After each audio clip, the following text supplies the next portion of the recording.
114-year history, the National Aeronautic Association has been dedicated to the advancement of the art, sport, and science of aviation. It's important to note, and I always do, that this includes aviation in all aspects, from commercial to military to general aviation, space flight to aeromodeling, soaring to skydiving, even the indoor variety, and everything in between. So we've been giving the Collier Trophy since 1912, well over 100 years. This is the 104th time we presented this award.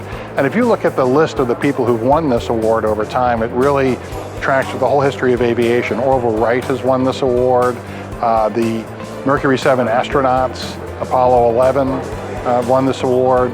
Many of the major military aircraft over the years. General Hap Arnold has won this award. And if I could read the citation, for successfully completing a rapid design, integration, and flight test of critical, life-saving technology for the worldwide F-35 fleet, expanding the technology for F-16 users and civil aviation, and setting certification standards that marked aviation's entry into the age of autonomy.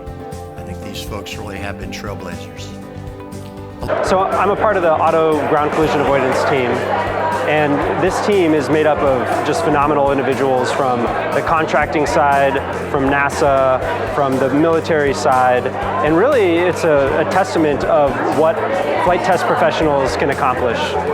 So we saw a need to implement automatic ground collision avoidance on F-16s years ago, and the team came together, proved the technology, advocated for it, and got it on F-16s and saved 8 lives and 7 aircraft to this date.